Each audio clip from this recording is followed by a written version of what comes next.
হঠাৎ করে এই যে নূরের উপর এই যে সেনাবাহিনী যে আক্রমণ করলো এবং তাকে মেরে বেশ কঠিন জখম করছে, আহত করছে, যেটা নাকি আসলে মর্মান্তিক, এটা মেনে নেওয়া বেশ কষ্টের। কিন্তু নূর যে কাজ করতে গেছিল সেটা যদি আবার বিবেচনায় আনা যায়, তাহলে সেনাবাহিনী যে আসলেই খারাপ কাজ করছে এটা কি আসলে বলা যাবে?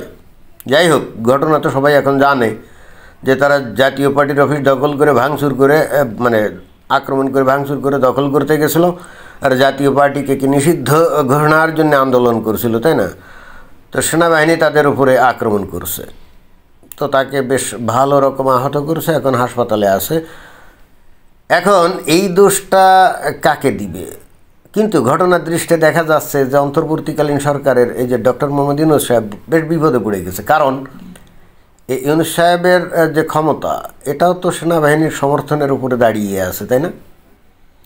এখন সেই সেনাবাহিনী যদি এখন ইউনূস সাহেবের সমর্থনকারী যে দলগুলো আছে, তার মধ্যে তো এই যে নূর বাহিনীও আছে, মানে নূরের দলও আছে, অধিকার পরিষদ না, জাতীয় অধিকার পরিষদ নাকি জানি, এরাও তো ওই যে জুলাই আন্দোলনের পক্ষে ছিল এবং এই যে ডক্টর মোহাম্মদ ইউনূস সাহেব যে ক্ষমতা আছে তার সমর্থনে আছে। তো এখন সেই ডক্টর মোহাম্মদ ইউনূসের সমর্থনকারী একটা দলের নেতাকে যদি খুব পিটিয়ে আহত করে হাসপাতালে পাঠানো হয়, তাহলে ডক্টর মোহাম্মদ ইউনূস সাহেবের কাছে কী মেসেজ যায়? অর্থাৎ উনি এখন কী ভাববেন, এখন কী ভাবছেন কে জানে। তড়িঘড়ি করে উনি দেখলাম যে ওই একটা মানে মিটিং ডাকছেন এবং সেই মিটিংয়ে আমন্ত্রণ জানিয়েছে কাদের? 1 নম্বরে আমন্ত্রণ জানিয়েছে জামাতকে, 2 নম্বরে এনসিপিকে, আর 3 নম্বরে হলো বিএনপিকে। অর্থাৎ বাংলাদেশে এখন এই 3টে দল ছাড়া আর কোনো দল নেই। অদ্ভুত ব্যাপার, তাই না? এই 3টে দল ছাড়া আর কোনো দল নেই। অর্থাৎ এই ঘটনার মধ্যে দিয়েই ডক্টর মোহাম্মদ ইউনূস নিজেই নিজেকে বিপদের মধ্যে ফেলে দিচ্ছেন। কেন এই কথাটা বললাম?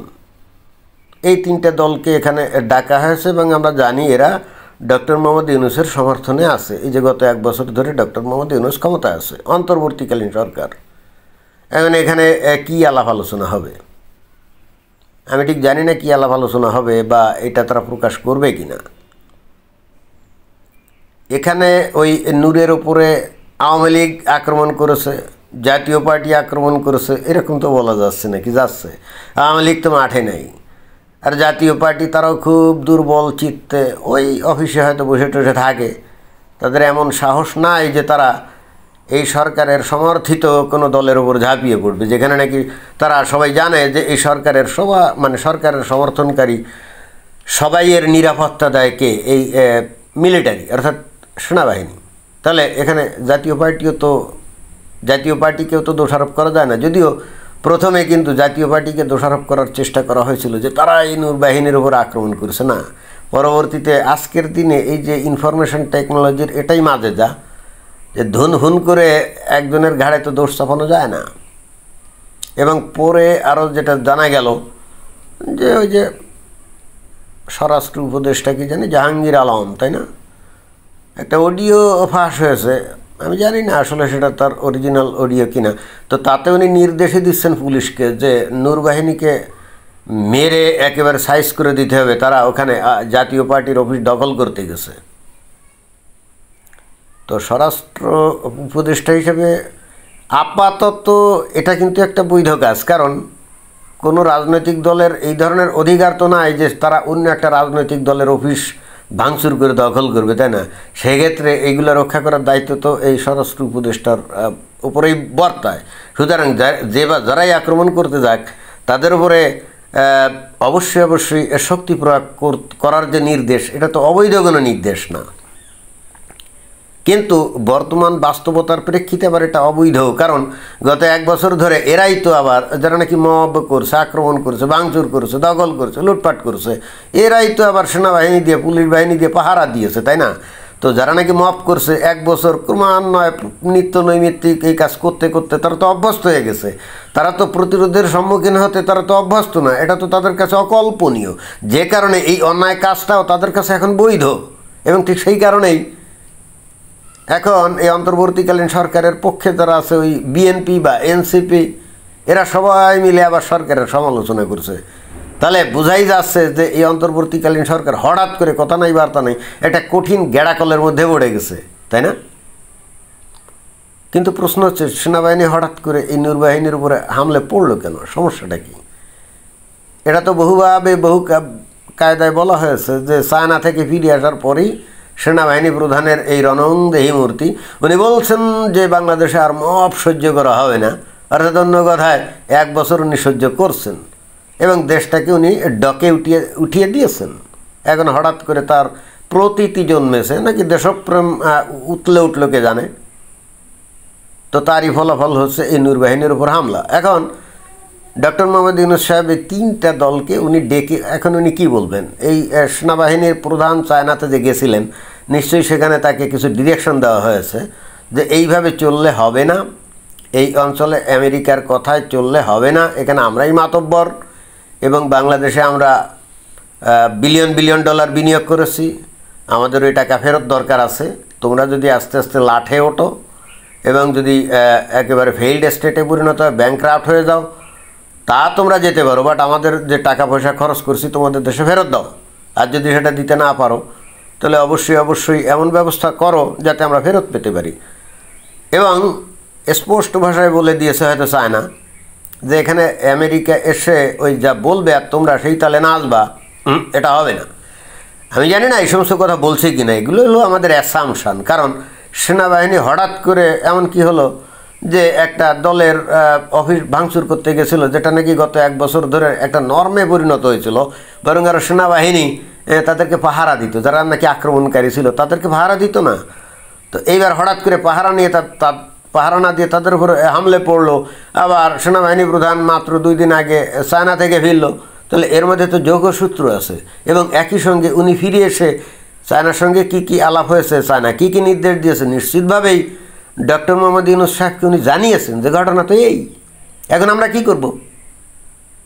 ডক্টর মোহাম্মদ ইউনূস সাহেব তো বুঝেন, তার যে পারিষদবর্গ আছে তারাও তো বুঝেন, তারাও তো জানেন এবং তারাও টের পান আন্তর্জাতিক পট পরিবর্তনের প্রেক্ষিতে এই যে ভারত, রাশিয়া, চায়না তারা যে একজোট হয়ে নতুন একটা অক্ষশক্তি তৈরি করে সামনের দিকে এগোনোর চেষ্টা করছে, এই বিষয়গুলো তারা জানেন না। এবং এই মতো অবস্থায় খালি আমেরিকার কথায় বাংলাদেশের সরকার নাচানাচি করবে এবং তাদের কথায় তারা বাংলাদেশে যা ইচ্ছে খুশি তাই করবে, সেক্ষেত্রে তাদেরও তো ভবিষ্যৎ কী হবে এ নিয়ে তো তাদেরও তো চিন্তা আছে। যে বলে না যে চাচা আপন বাসা, এমন তো না যে ফাল দিয়ে বাংলাদেশ থেকে বের হয়ে চলে যাওয়া যাবে। বাংলাদেশে যদি হঠাৎ করে কোনো পট পরিবর্তন হয় আর এই যে উপদেষ্টা আছে যারা এবং একই সঙ্গে এনসিপি টিভি বা অন্যান্য যারা এই গত 1 বছর ধরে বাংলাদেশে তাণ্ডব চালিয়েছে, তাদের তো নিরাপত্তার একটা ব্যাপার স্যাপার আছে নাকি? আওয়ামী লীগের লোকজন তো পার্শ্ববর্তী ভারতে গিয়ে পিঠ রক্ষা করছে, এখন এরা কোথায় যাবে? তো এদের সেফ এক্সিট দরকার আছে না?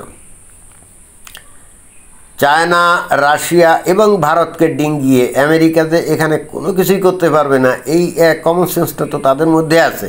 আর সেই রকম পরিস্থিতিতে চায়না যদি ডেকে নিয়ে ভারত, রাশিয়া এবং চায়নার পক্ষ থেকে যদি একটা বার্তা দেয় সেনাবাহিনী প্রধানকে, কারণ তারা তো জানে যে সেনাবাহিনী প্রধানই এই সরকারকে টিকিয়ে রাখছে, অর্থাৎ মেসেজ তাকেই দিতে হবে, তো সেইটা দিয়েছে। তো এখন এই অন্তর্বর্তীকালীন সরকারের লোকজন এখন তো প্রমাদ গুনবে না যে আমেরিকার ডোনাল্ড ট্রাম্পের কথায় বাংলাদেশে যদি আর কিছু করতে যায় তাহলে বিপদ। কারণ খোদ ডোনাল্ড ট্রাম্পের আজ এক কথা কাল অন্য কথা। এমনকি শোনা যাচ্ছে খোদ আমেরিকাতে ডোনাল্ড ট্রাম্পের বিষয় নিয়ে অনেক রহস্যপূর্ণ কথাবার্তা শোনা যাচ্ছে। যে ডিভেন্স বলছে ডোনাল্ড ট্রাম্প যদি শারীরিকভাবে কি অক্ষম হয়ে যায় তাহলে সে ক্ষমতা নিতে সে রেডি। তো কথাবার্তা ছাড়া জেডি ভ্যান্স এই ধরনের কথা বলে কী করে? এটা তো বোধগম্য না। তার মানে কিছু একটা হচ্ছে আমেরিকাও টের পাচ্ছে যে ডোনাল্ড ট্রাম্প এই ট্যারিফ টুরিফ নিয়ে যা শুরু করছে এতে করে আমেরিকার পতন অনিবার্য। তো আমেরিকার অন্যান্য যে নেতা যারা আছে, যারা ক্যারিয়ার পলিটিশিয়ান, তারা বিষয়টা বুঝতে পারছে না। তো তারা তাদের অবস্থান ধরে রাখার জন্য তো চেষ্টা করবে এবং সেটা করতে গেলে দরকারে ডোনাল্ড ট্রাম্পকে যদি মাইনাসও করে দিতে হয় সেটাই করবে। আমেরিকায় তো ইতিহাস আছে, এমন না যে ইতিহাস নাই।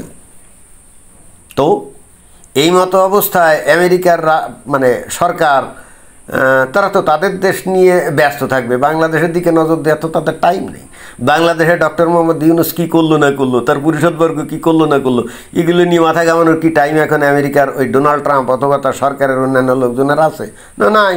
আবার এদিকে ভারত, চায়না, রাশিয়া তারা খুব স্ট্রংলি দাঁড়িয়ে যাচ্ছে, তাই না?